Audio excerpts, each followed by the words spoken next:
Okay, good morning, everyone. My name is Juan Pablo Prieto. I'm the Director of Diversity Programs at the Chicago Transit Authority. I'd like to thank all of you for being here with us today for our Meet the Contractor event for the non-revenue rail maintenance, rail vehicle maintenance facility. We're joined here by our prime contractor, Clark Construction.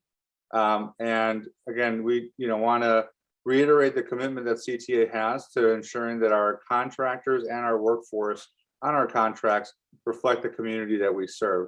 So again, thank you all for being here today. We're going to be discussing both opportunities for DBE firms and on the workforce side.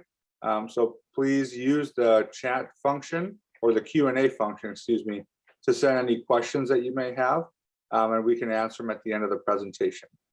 So with that, I will hand it over to Javed Abudurati from Clark Construction. Javed. Thanks, Juan Pablo, and good morning to everybody. Thanks for joining us here at this event for our virtual outreach session. Here's who you're going to hear from today. So you see the panelists on the screen. I'm top left, Javed Abudurati. I lead our business development and business diversity programs here for Clark Construction. With me is Jenny Davis. Jenny, you want to introduce yourself? Hi, I'm Jenny Davis. I'm the project executive for the maintenance facility with Clark. Charles? Good morning. My name is Charles Freeman. I'm the Senior Project Manager of Capital Construction with CTA. Thanks, Charles. Everybody heard from Juan Pablo. Chanel Harmon. Hello, everyone. My name is Chanel Harmon, and I'm the coordinator for Small Business Development and Outreach for the CTA. Thank you, Chanel. And Brandy Phillips. Hi, my name is Brandy Phillips. I'm the Senior Project Manager for Workforce Initiatives at CTA. Thank you, Brandy. So this is our core team. You'll be able to hear from each of us throughout the program and be able to ask us questions at the end.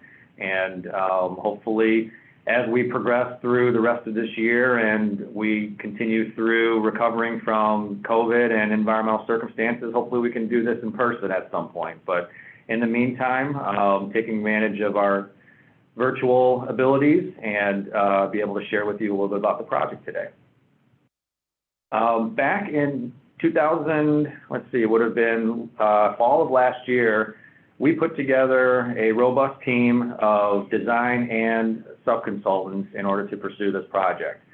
This is a design-build project, so unique to being able to work from the earliest stages of the project all the way through construction. What you see on the screen here is the team overview. Clark, we are the lead design builder, and you see our prime design partners, FTV and Ross Barney Architecture. They've been assisting us throughout the programming, planning, and conceptual design, and ultimately they will carry through all of the design efforts through completion of that development stage. On the right-hand side of the screen, you see all of the sub-consultants that we have engaged for the project on the design stage. So I won't go through them by name, but you have a combination of various engineers, various professional service providers, and all of these firms will be involved from the start all the way through the completion of the project. So this gives you the makeup of the team that we assembled at the stage of the RFP, and we were fortunate to be selected by CTA to embark on this project. And so now fast forward here 6 months to where we sit today, we're going to really talk to you about all of the opportunities that are coming up on the construction side. So with that, I'm going to pass the baton to Charles Freeman to talk a little bit about what the project is and a little bit of history and background on the function of this facility. Charles, go ahead. Okay, good morning again, everyone. Again, I'm Charles Freeman. I am with the CTA. I'm Senior Project Manager for this construction project. To give you a little background, a little history about the project, in 2009, CTA demolished the previous facility that we were using. It was actually located across the street in the 61st yard. That building was originally built back in the 1890s and had been used for the CTA by the CTA since about the 50s. The rail vehicle repair operations that were formerly occurring in that previous facility has been temporarily removed or relocated to our Skokie shop facility. This new facility will provide for long-term needs for the CTA. Next slide, please. So CTA has over 125 pieces of rail mounted equipment that are used to keep our tracks in good conditions. We're building this new facility to give us a permanent home, a permanent place to do the regular maintenance that keeps this equipment running. Specifically, we need to work on multiple vehicles at a time. We need to fabricate parts and accessories. We have to rebuild parts and equipment. The remainder of the 63rd yard space will be used for material storage. So the project is looking to house and to be our facility where we maintain and work on these 125 specialized pieces of equipment that maintain the CTA tracks.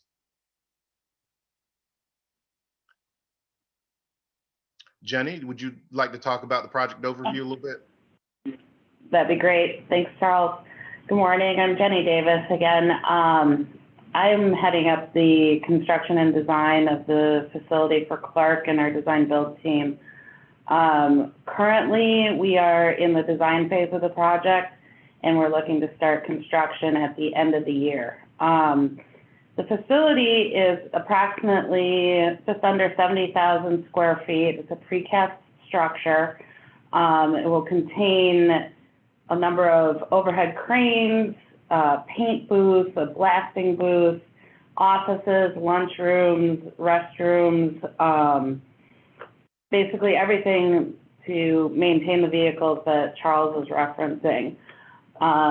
The other notable features of work, aside from obviously the precast structure, is that we are doing an extensive stormwater detention system surrounding the building, as well as bringing tracks into the building and landscaping, as you can see in this rendering here, all in accordance with the city. Next slide, please. So this just kind of gives you an overview of the area where it's currently shown. You can see in the top two boxes where the fence is right now, that's where the facility is going to be located. The renderings at the bottom show the corner of the building. The building does have it's like I said, it's a precast building with a brick facade with inlaid brick into the precast. Next slide. And here's an overview of the site and the building. We're right across the street from the elementary school. The project, like I said, is about 70,000 square feet. The loading dock is on 63rd. That's the lower roof there that you can see in these renderings. And we will have a clear story system on the roof, as well as windows all around the building, the landscaping, the ornamental fence, like I said, the storm detention system, and most likely H-piles as a foundation system. That's kind of an overview of the project. And like I said, right now we're currently in just getting out of the validation phase of design and entering the intermediate phase of design. So we have got a number of packages with the design team to keep moving forward, and then construction will start at the end of the year, basically January 1st.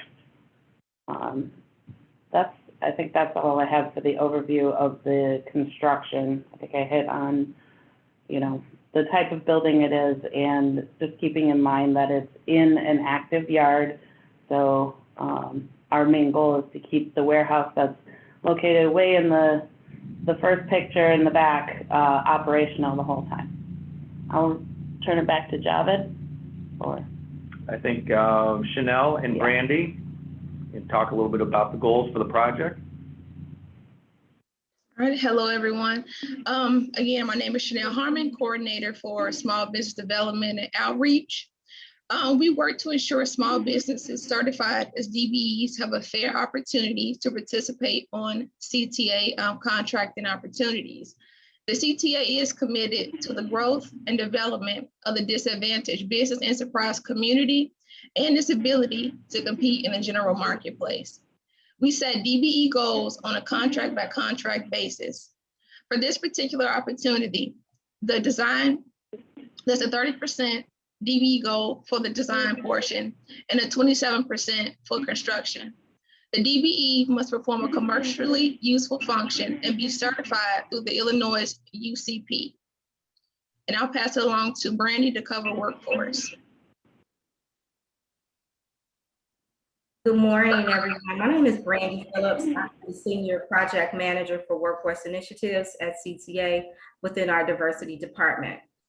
So CTA is committed to making sure that the workforce is diversified, that we are ensuring that our contractor is engaging in equity, inclusion, and diversity on all CTA contracts. With this particular contract, we've applied a 10% career opportunity goal. And so what that means is that 10% of the workforce hours will go towards individuals who are WIOA eligible or WIOA enrolled. We look for the contractor to work with different entities to ensure that they are meeting that particular requirement. We also have an apprenticeship goal. So it's a 10% apprenticeship goal. And so we're looking to ensure that individuals who are in the training phases of trades positions and probably looking for employment at that particular point are able to gain access to the project as well. So 10% of the labor workforce hours will go towards that particular goal as well. We also have an economically disadvantaged area goal, and that's 35%. And so what that means is within economically disadvantaged zip codes, we're looking for 35% of the workforce hours to go towards that particular goal. We have a federal mandate for all trades. Our minority participation is 19.6%. Our female participation is 6.9%. And I think that that's more so related to a mandate for clock construction as opposed to CTA. But CTA is monitoring to ensure that we're meeting our workforce goals on this particular contract, and also working with the community to ensure that we're transparent and we're informing on how to gain access to these different career opportunities.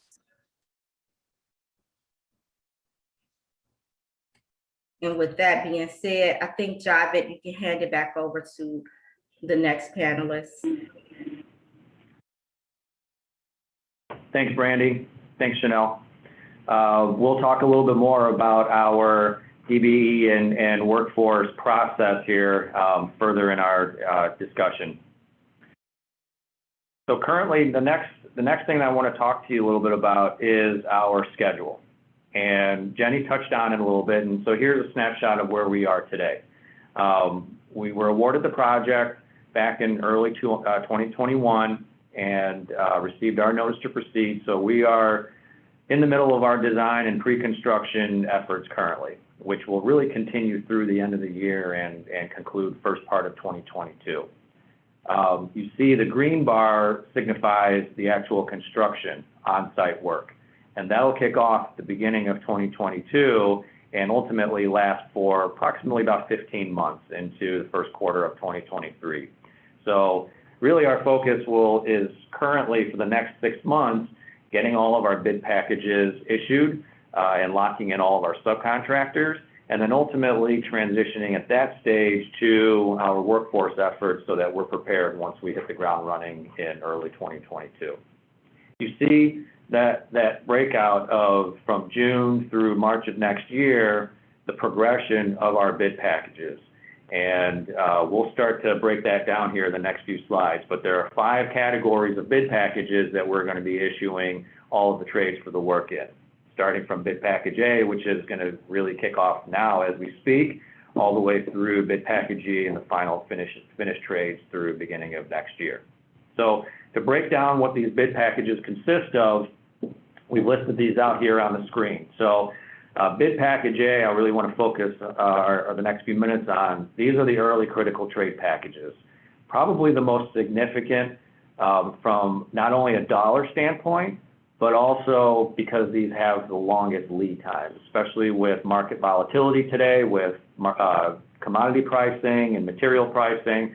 We're trying to get these packages of electrical, precast concrete, structural steel, and glass and glazing awarded as soon as possible, really between now, July and August for all 4 of these trades. And I particularly want to focus our efforts here on electrical. We are anticipating to get our prime electrician on board by the end of this month. So for anybody on the call who is interested specifically in any of these 4, especially the electrical, we ask that you reach out to us immediately to be able to obtain access to the bid documents, work with our estimating team on the scope of work, and be able to discuss with us whether you'll be able to bid as a prime or the second tier. Keep in mind that these packages will all have direct goals as far as DBE participation. Speaking to the slide previously, even though the construction is a 27% goal, we're aiming for 30 and above in order to make sure that we knock this out of the park to exceed the goals. So electrical is in the batter's box right now, and precast, structural steel, and glass and glazing are all on deck. So to have my baseball references. So June through August here is the key period of time for these early critical trades. We'll then start to shift our focus to some of the site work and foundations packages, which will continue through the end of summer into early fall and continue through third quarter. You'll see those listed on the right-hand side: temporary fencing, demo, earthwork, and all the site work. And then bid package C will overlap in September and October to really focus on concrete and waterproofing. So that's what captures the first 3 critical key bid packages. As we move into the latter part of the year, you'll start to see the balance of the trades. November through January, you'll see everything listed there as far as the next series of bid packages. A lot of it you'll see is enclosure, and then you start to see some of the balance of the mechanical and plumbing scopes, and even some of the track work and traction power, which will feed from that early electrical package that we are going to have signed up here very soon. And it concludes with bid package E, which consists of a lot of the finishes and final site furnishings like paving, landscaping. D and E are still a little ways out. I know there'll be a lot of people that'll be interested on those, but again, we're trying to get ahead of this to make sure that everybody has an opportunity to plan accordingly. So that's a quick breakdown of the bid packages. Again, we'll be able to answer questions at the end specific related to these, but I'll go back to the overall picture. June through the end of the year, early part of next year, that's what our focus and our timeline is. Okay? So what's the process? The process is where we are today, promoting interest. We've talked with a number of community groups over the past several months, including Alderman Taylor's office in the 20th Ward and a number of the community partners in the surrounding neighborhoods, really to inform and to promote interest in the project. So our hope is that we'll be able to draw a large number of DBEs and interested firms to participate with us at both first tier and second tier opportunities. We are finalizing internally our utilization plan, and what that means is creating all of our bid packages, which we just talked about, and figuring out target areas where we can maximize our participation. It's inevitable that some areas may even get 100%. You know, we may be able to have a first tier opportunity at 100% participation on certain bid packages, and that certainly will help boost the opportunity for the overall project itself. Communicating the schedule. So we'll send all of our bids online through Building Connected. I would believe many of you already have access to Building Connected. If you don't, we can help get you set up on Building Connected, but it's a very user-friendly and widely used platform to share drawings, specifications, and all of our scopes of work, and you're able to submit your bids online too through that portal. And we'll continue our outreach all through each of those bid packages and have pre-bid meetings with the subcontractors and those interested in each of those individual groupings. And lastly, the process is you submit your bid, we conduct our scope reviews in depth with each of the trades, make our recommendations to CTA, and then ultimately come up with an award. So that captures kind of the environment of how we go about the subcontractor selection process. They're asking if you can explain first tier and second tier. So, okay, so it looks like we had a question on first tier and second tier. So first tier contract means that you are directly subcontracted to Clark. You will receive a subcontract agreement directly with us as you hear the word prime, and that's what a first tier subcontract is. Second tier means, for example, let's say there's an electrician on the project who is a non-DBE, and then they have lower tier subcontractors that work for them. They may have a separate scope of work for low voltage. There may be a separate work for piping. There may be separate work for supply. Second tier goals are feeding up to, or second tier contracts feed up to that entity that's directly subcontracted to Clark.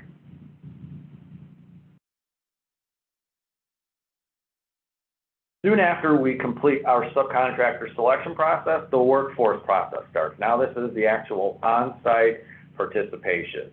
And ultimately, I mean, where we are today, we're at step 0 because we haven't signed up any subcontractors yet. But as we start to bring on those subcontractors that you saw in those earlier slides, as part of the scope review process, it's not all about the price, it's not all about the scope of work, but it's also the commitment for the participation on site. So we will review 2 things. Number 1, what is the current makeup of their workforce and what are their projections for work on site? So for example, if we have, I'll use the electrical example, if we have an electrician that's planning work on the project, what's their crew size? How many people do they expect to be on site for the full duration of the project? And what's their current makeup? And once we start to identify this for all of the trades, we have an overall projection of what the manpower is for the job. And at that stage, we need to understand what's the capacity for being able to hire individuals from the community and ultimately have the most diverse and most local group of trade workers on site. And ultimately, we will have a contractual obligation with each and every one of the subcontractors to hire and bring on a diverse workforce and a workforce makeup that's local to the community. So those will all be factors that we take into consideration, and ultimately we will hold obligations we will hold contractually obligations for the subcontractors during that scope review and workforce commitment process. Then the intake process will come to light. The intake process means that we are ultimately accepting referrals from the community groups and help from the assist agencies such as Hire 360, which I'll introduce here in a moment, to screen and assess the candidates that appear interested with the project. They will assess job preparedness, they will assess existing skill sets, and ultimately figure out whether they can be placed immediately with subcontractors and be matched with subcontractors, or if they have to go through a pre-apprenticeship program and a training program in order to become union eligible. This is a union project. I want to be very clear about that. There is a project labor agreement in place with CTA and all of the locals and all of the trade organizations. So it's important that everybody understands those rules and regulations. And so anybody who is not currently union eligible, the training process and the pre-apprenticeship process affords that opportunity to go through and hopefully be sponsored by a subcontractor to ultimately take that from step 1 to completion. So we're at the earliest stages of this. This probably won't happen for several months until we have subcontractors on board, but I want to be forthcoming as to everybody understanding what this process entails.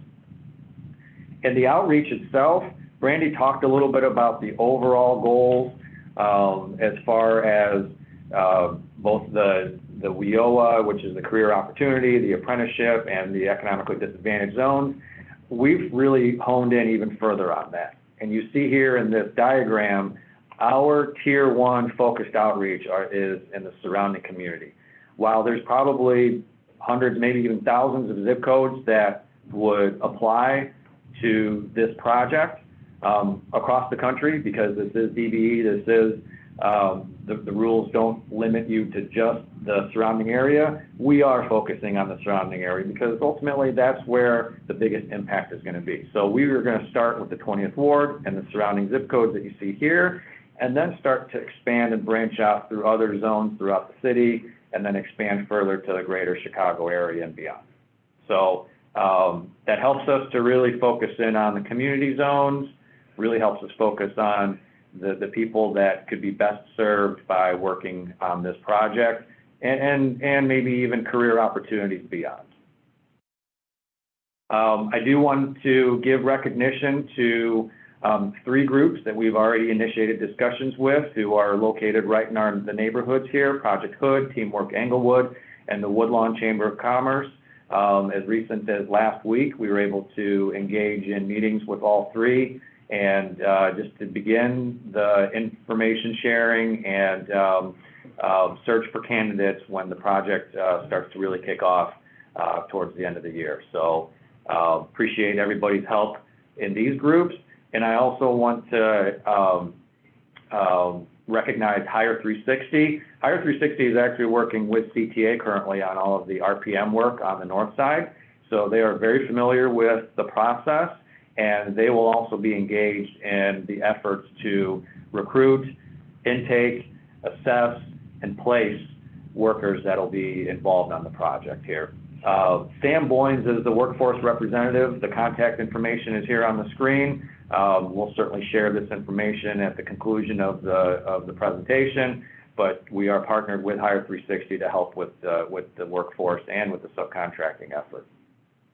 And I'd be remiss to not recognize a number of other assist agencies who've also been very helpful.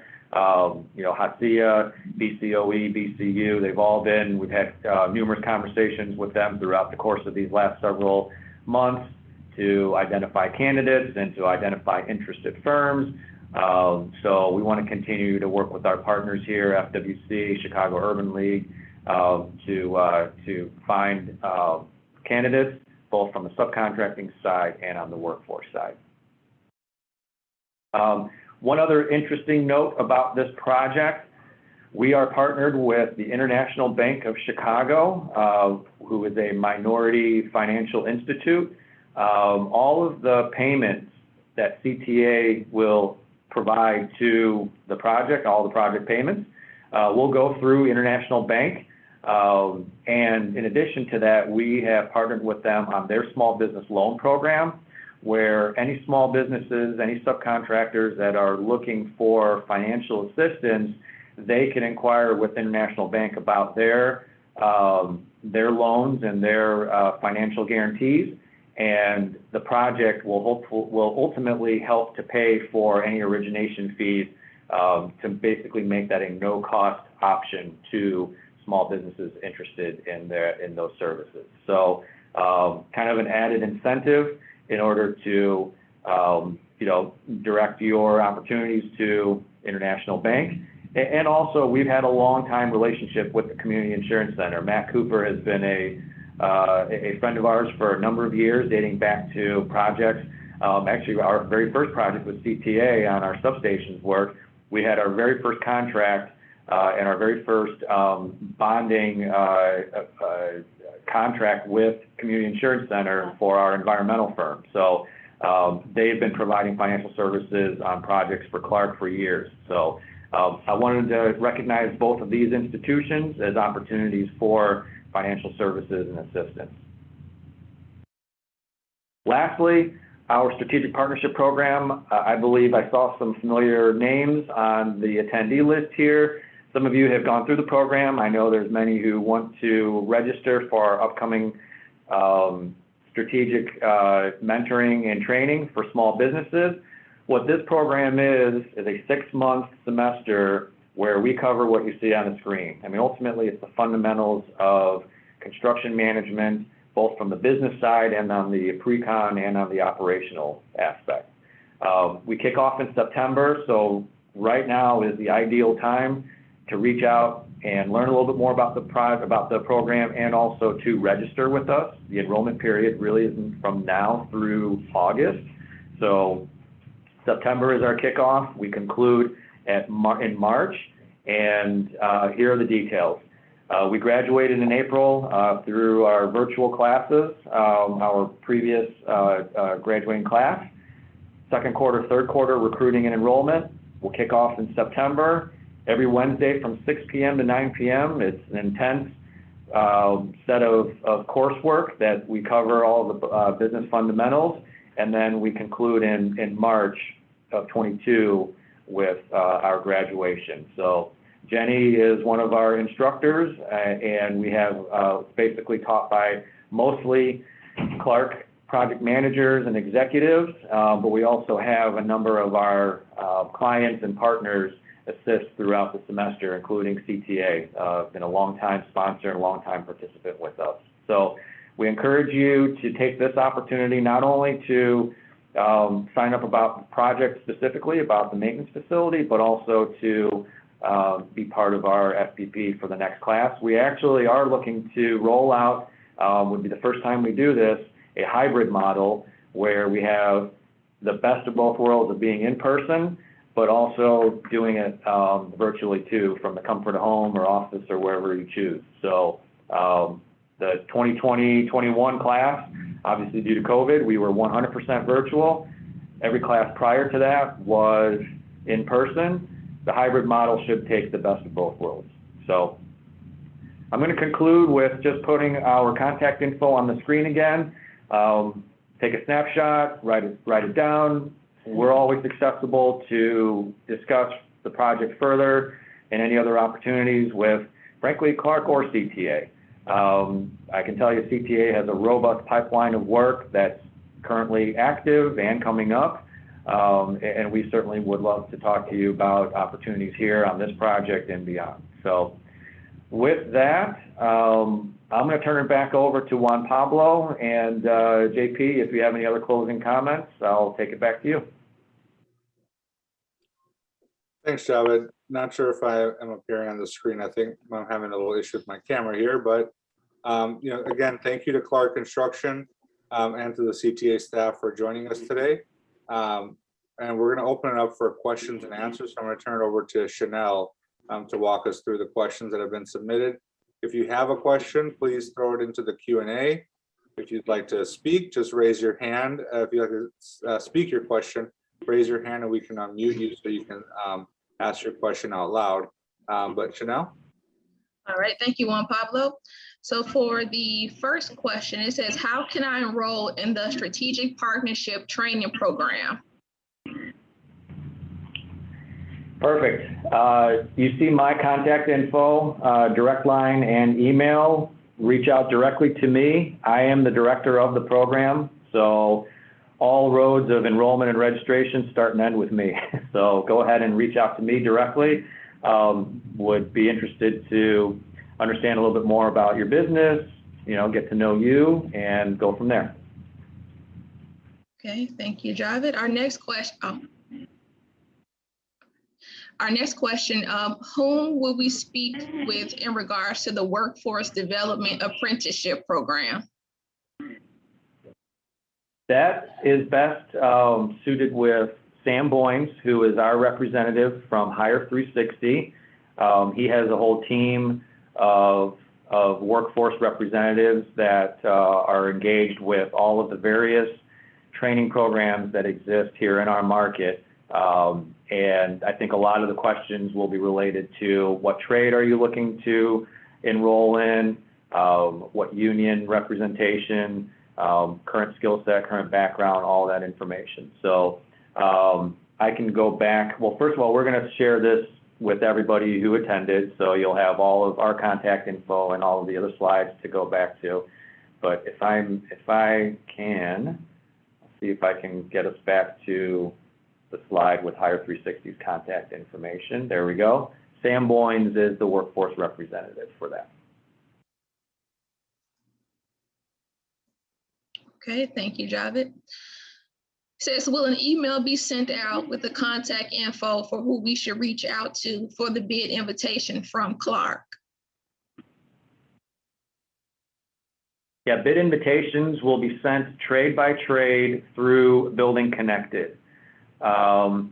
We will have all of your contact information. I think, Chanel, you have all of the participants who are on the call here. Yes. So if you're not already in Building Connected, I'm guessing that many of you probably are, but if you're not, we will add you to essentially our bidders list, and then you will get notified through Building Connected with those invitations. Okay, thank you. Our next question, how do I get into the directory to receive the bid request? I believe that's still Building Connected, correct? That's correct, yeah, that's the same response from before. So we'll have, if you're not already in the system, by means of the information that you provided for this webinar, you'll be able to get plugged into the bid, to Building Connected, and then receive the bid invitations going forward. Okay. Okay, next, will a copy of the presentation be provided after this event? And yes, I believe Javed mentioned that a copy of this presentation with all of our contact information will be sent out as well after the presentation. We're also recording the presentation and we'll post it on our YouTube channel, CTA Doors Opening.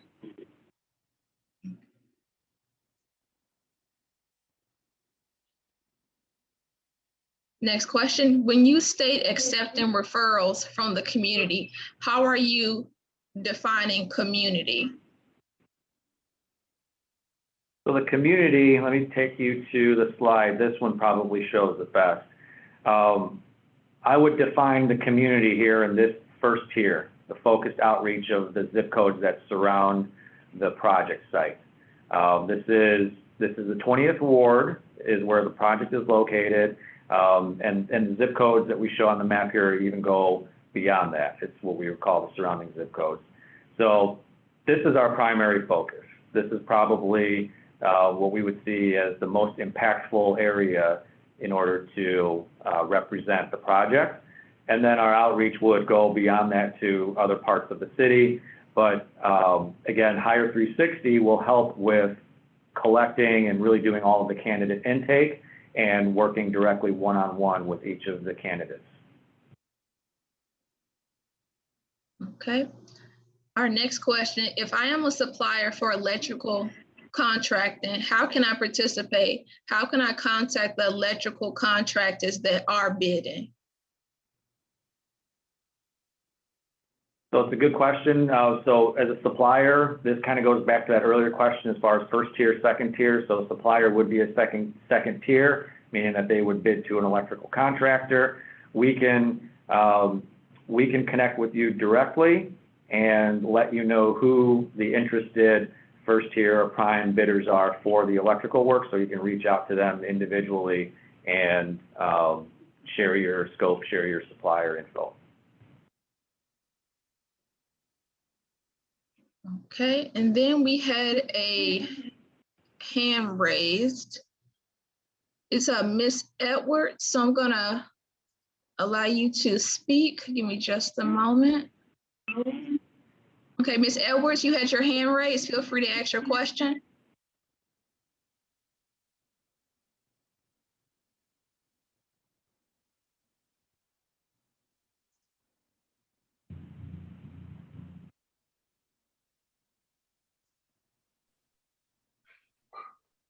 So right, if you'd like to ask your question, you have to unmute.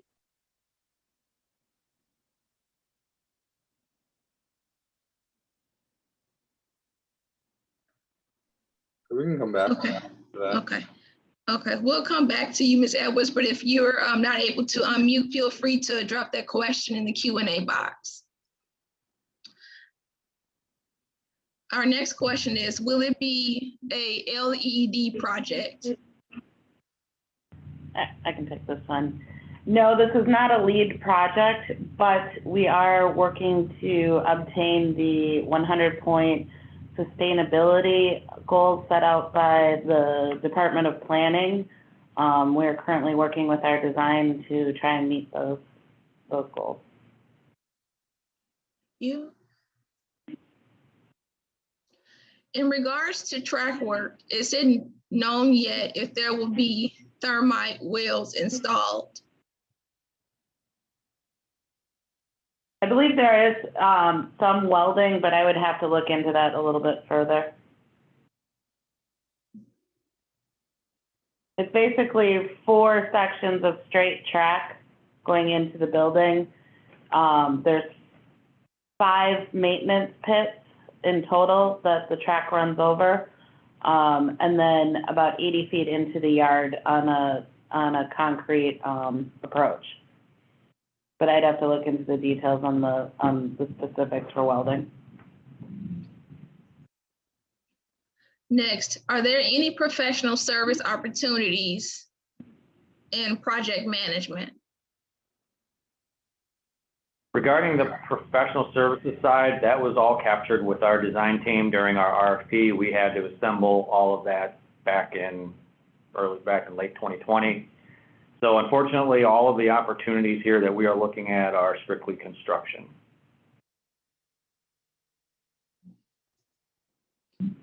Next, is there a website to see more info about the SP program? Yeah, so our strategic partnership program, there is a registration link directly on our website, clarkconstruction.com. You will see a tab at the very top that directs you to subcontractors. It's kind of a resource for subcontractors, and you'll have access to it there. I would also say, it looks like this is from Mr. Ochoa. Go ahead and email me directly I'd love to be able to talk to you and, understand your interest. But yeah, you can register directly on our Clark homepage on the website. Okay, so far I don't see any additional questions in the Q&A or chat. So I'll pass it back to Javid or Juan Pablo. Thanks, Chanel. So again, thank you everyone for joining us. Just wanted to restate CTA's commitment to ensuring that our contractors and the workforce on our contracts reflect the community that we serve. So please make sure to engage with Clark Construction as they proceed through the design and construction phase of this project for opportunities on how to participate. Remember that CTA Diversity Program is your #1 advocate within CTA. So feel free to reach out to us if you have any questions or concerns. You have our contact info here. Again, I'd like to thank Clark Construction, Charles from Infrastructure, and the CTA Diversity Program staff for being here today. And if there are no further questions, that concludes our presentation. Javid, I don't know if you had any other comments. No, appreciate everybody's interest and engagement. We look forward to connecting with you. Yeah, the presentation will be made available. We'll have your contact info, and yeah, look forward to future discussions. Hopefully next time in person.